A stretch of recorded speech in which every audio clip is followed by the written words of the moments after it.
Ladies and gentlemen, distinguished guests, esteemed speakers, colleagues and friends. It is my honor to welcome you today to our conference.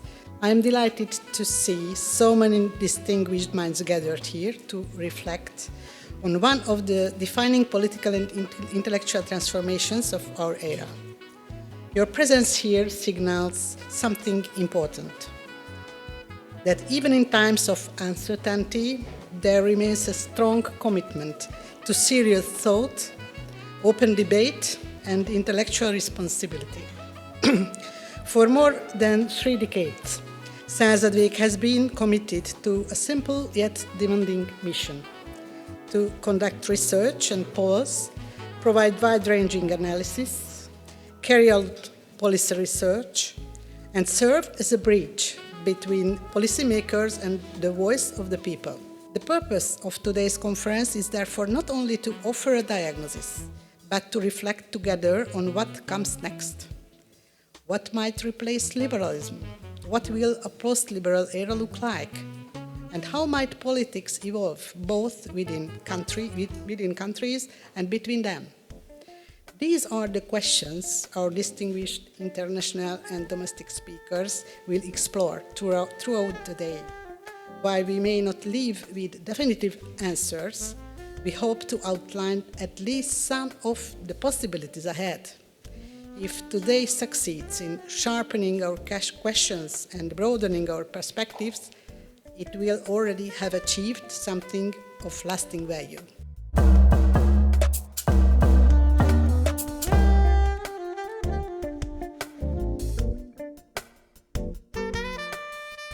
So, ladies and gentlemen, for more than 300 years, liberalism has portrayed itself as a universe inhabited by one type of liberal personality. They all have the same rights. They all are perfectly rational beings, and they are all capable of perfectly rational choices. This kind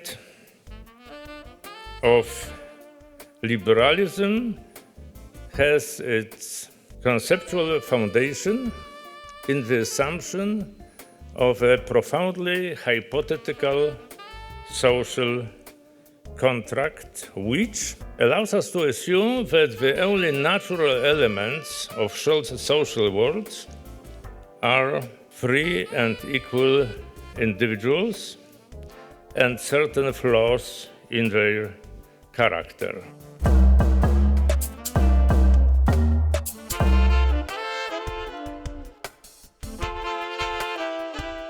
Good morning, ladies and gentlemen. First of all, wish you all the best, Mr. Rau. It's a privilege to be here. Please apologize me. I will continue it in Hungarian because we are just 54 days ahead of elections. So it's that's the most important element of the Hungarian politics. So therefore, I really would like to make very clear and understandable my thoughts in Hungarian. Mi is volt ez a liberális világ, ugye, ha már posztliberalizmusról beszélünk? Ugye ez a 90 utáni korszaknak a neve. Liberális világrend, Pax Americana, rules-based order, nagyon-nagyon sok mindent, sokféle kifejezést használunk rá. Nevezzük liberális világrendnek, meg ebből érthetjük meg, hogy keveredünk most a posztliberális világrend idejében. Mikor kezdett repedezni ez az egész rendszer? Már nyilván a liberális világrendnek a csúcsán is megjelentek azok az okos emberek, akik arra figyelmeztettek, hogy ez a dolog sokáig nem maradhat fenn így. Amerikában is voltak ilyen hangok, Kenneth Waltz, 2000-es évek, azt mondja, 20 éven belül véget ér ez a korszak. Igaza lett.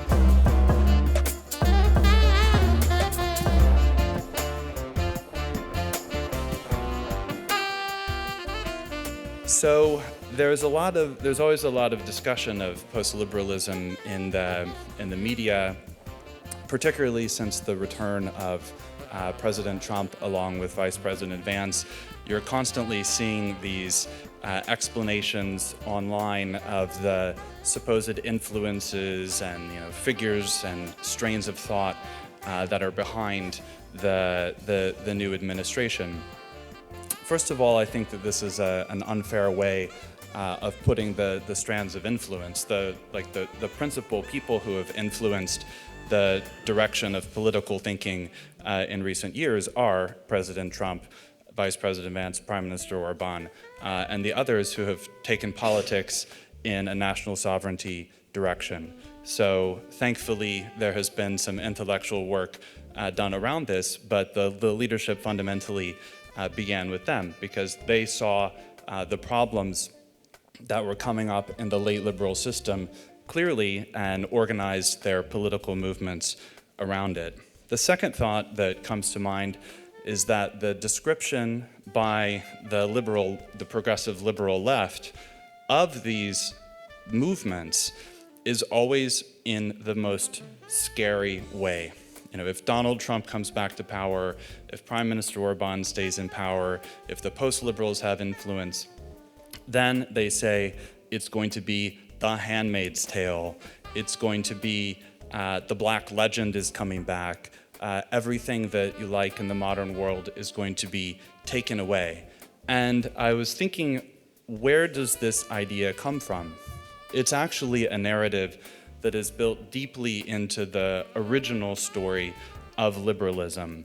And I mean that in a very specific way. The early liberal thinkers held that human beings were fundamentally anti-social, anti-civic, and basically uncivilized. So from the standpoint of the early liberal political philosophers, the natural tendency of mankind is toward barbarism and violence and destruction.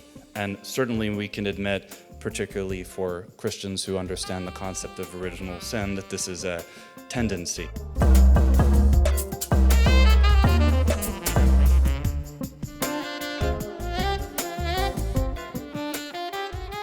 So we're often told that we're living in a kind of interregnum in politics and economics, that the old system is dying and the new system is yet to be born. But I'm not really sure about that. I think we are already essentially living in a broadly post-liberal era in much of the West. The background noise to politics for most of my life has been what one might call metropolitan openness.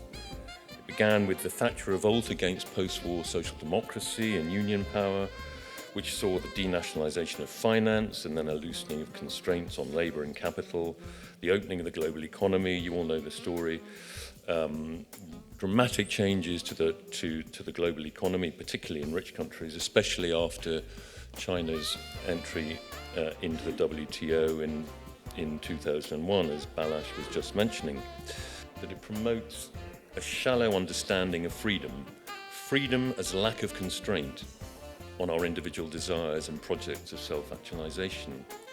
Whether that is true of liberalism, it is certainly true of the human condition, that we often prioritize short-term desires over our longer-term best interests.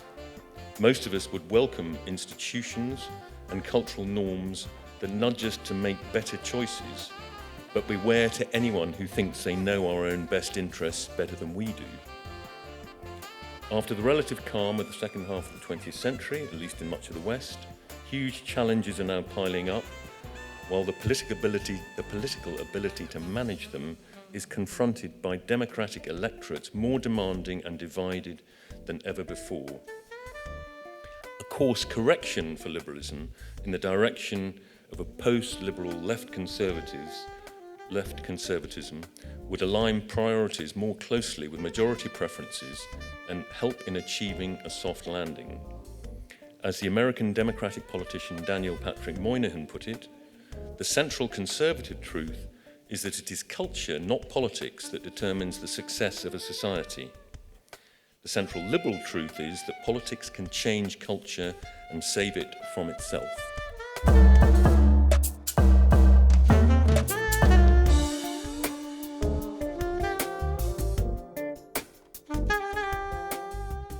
I don't know what the truth is. I don't know what knowledge is. I doubt who claims to know what knowledge is. But contemplation is something outdated. But I believe that in a situation where we are now, in our European American culture, we ought to not to forget about certain forms of thinking. For instance, it is contemplation. Contemplation is not a strictly logical exposition of a particular problem, but it offers a certain attitude toward the world. But this is gone. So when I claim that I would like to be contemplative here, it simply means that I will have some bothersome statements. The first is just compare the idea of post-liberalism, let's say, with postmodernism. Postmodernity means that we no longer live in modernity. No, it does not. Post-liberalism, for me, doesn't mean that liberalism is over. We are not after it, not at all.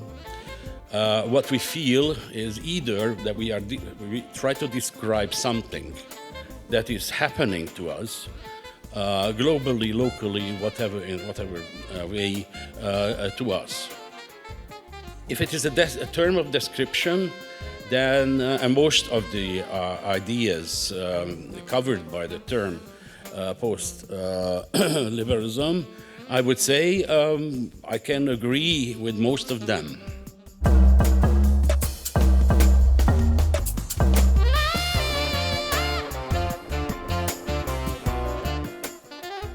Last month, we saw quite an unusual show at the Davos Forum. Since its inception in 1971, the Davos Forum has become known as a friendly gathering of Western leaders in Switzerland, where many look forward to some winter sports. The 2026 Davos Forum, however, was marked by conflict. European leaders had become disturbed by President Trump's rhetoric relating to the potential takeover of Greenland by the United States.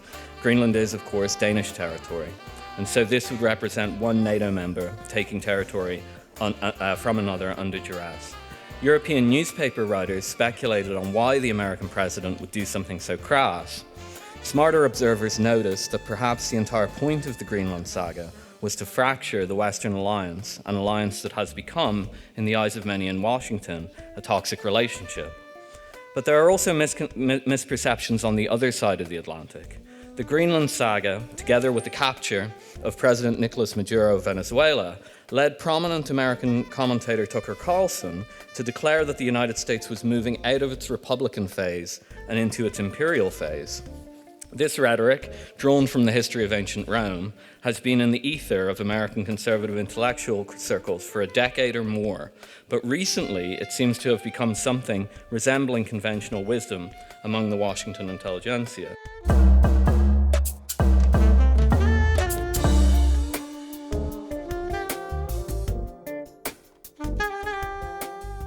The strong do what they can, and the weak suffer what they must.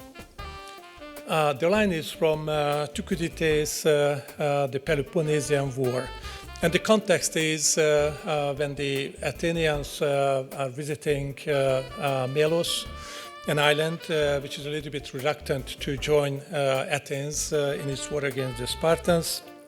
And then the Athenians simply give this warning to the Melians. This is the Melian dialogue. And after the Melians didn't really take the advice, they simply destroyed the place. Now, my suggestion is that that principle was the modus operandi for the strong, for the great powers in the next and previous millennia. So if you talk about the Persians, the Mongolians, the Ottomans, and even the European colonial powers, the British, the French, the Belgians, the Portuguese, the Spanish, all of them were acting in the principle or out of the principle the strong do what they can and the weak suffer what they must.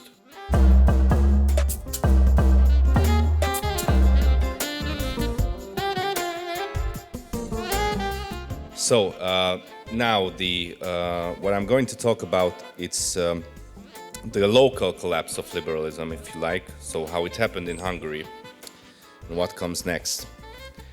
Hungary welcomed the collapse of the socialist system with euphoria inspired by the promises of liberalism.